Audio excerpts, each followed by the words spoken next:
So, Funimation and Crunchyroll have formed a partnership. I'm going to say something very reckless here, and I expect certain fandoms to be very angry at me because it's bringing in false hope again. And I know how people hate that, but I have to say this. This means that Gintama has a relatively high chance of getting a good English dub. And yes, I realize that Gintama was not one of the titles that they mentioned, in terms of being included in kind of like the cross dubbing process. But the fact that this little partnership is going on makes the chances for a good Gintama dub a little bit higher. Oh, so higher. You're not out of the screen yet, but you're getting there, Gintoki. You're getting there.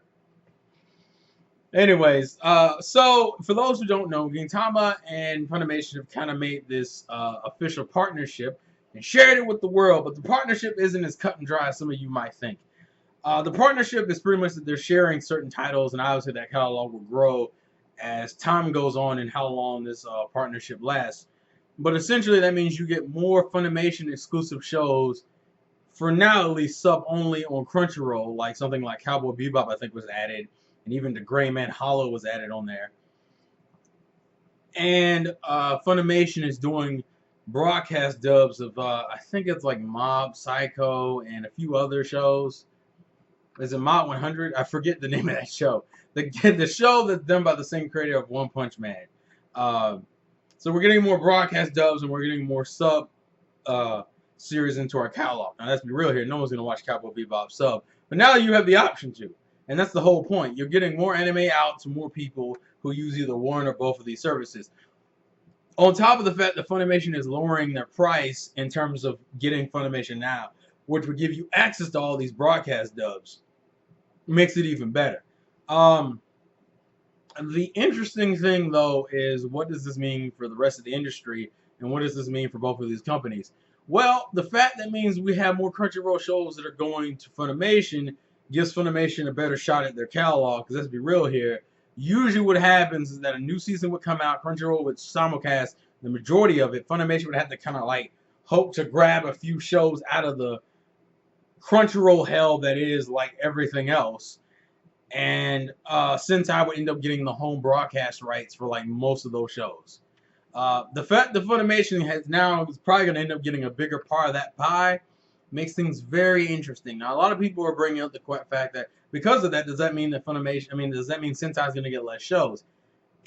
Because Sentai, the thing is, I've noticed that usually the shows that Sentai gets and the shows that Funimation gets, usually it's because Sentai gets the more obscure shows, whereas Sentai, I mean not Funimation, Sentai gets the more obscure shows, whereas Funimation gets the more kind of heavy hitters, at least when they can.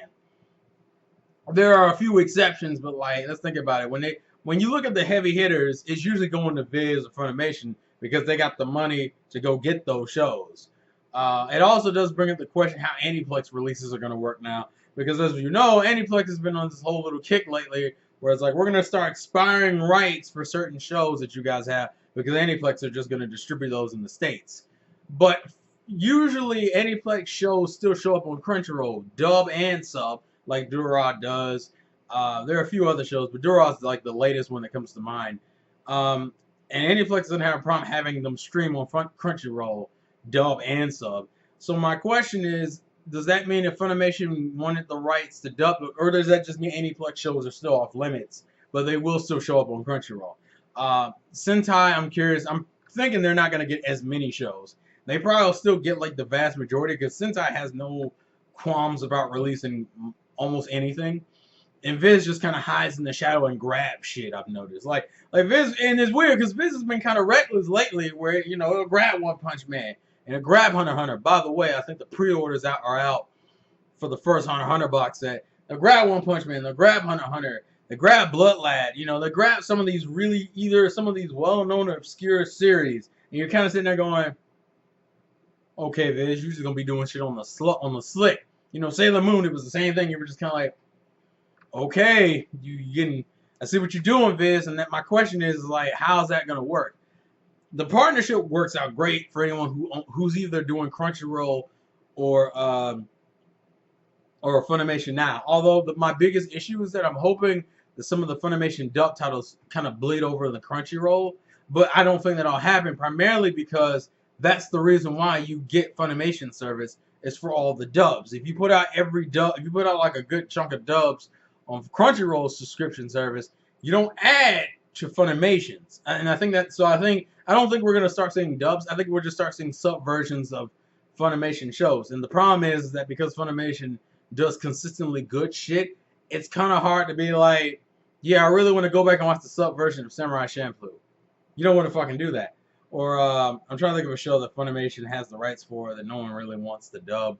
No one really watches the sub version for anymore. There are just certain shows that you're just not going to do that for, because Funimation's dubs are good enough to where I wouldn't want to do that. Now, if we can get Boku no Hero sub version on Crunchyroll, that'd be fucking great. I'm just saying, because me personally, I've heard the dub. The dub isn't bad, but I'm biased towards the sub on that one. The sub I just think is overall better. Granted, the dub has its pros, but that's another argument entirely. This could work out very well. And it kind of is just kind of a way to get you to get into both services. Although, until, you know, we get some more, and the fact that they do broadcast dubs mean they can beat out Sentai on a lot of shit. On top of that, the fact that their dubs are better. Like, I don't give a fuck what anyone says. It's between Funimation and Viz who have the most consistently good dubs out. Because Sentai, although has its good dubs, and Aniplex is probably like a good third. This is a very interesting partnership. I'm looking forward to seeing what it brings. But realistically, what this really boils down to is that if you're a fan of dubs and you want to, and there are certain new shows that you want to see dubbed as soon as possible, this is like the best shit. Because Funimation doing broadcast dubs, meaning you gotta wait like 3 weeks versus like the fucking year and a half you usually would have to wait for a Sentai dub release, will make them very threatening in that market now. They already were threatening to begin with. So I'm looking forward to what this does. I'm hoping what it gives me overall is sub versions of all the shows that I couldn't watch because Funimation owned the rights to. Now, granted, there are a lot of those shows you're only going to want to watch in English to begin with, but for those of you who are sub purists, Crunchyroll is the more appealing option, because for someone like me who only has a Crunchyroll subscription, but I like dubs, the only reason why I never got the Funimation subscription is because, one, I don't really care for their site is very janky for me and aggravates the fuck out of me to use it. And two, because a lot of the shows that they were picking up were shows I didn't give a fuck about. And Crunchyroll would get those shows, but like Funimation would never pick up the dub rights for them. So it's like, oh, now I gotta either wait for a Sentai release or I gotta wait for fucking Funimation to get it way later on. But if we can get some cross promotion going on, I might have to get that Funimation subscription, which I think is the point.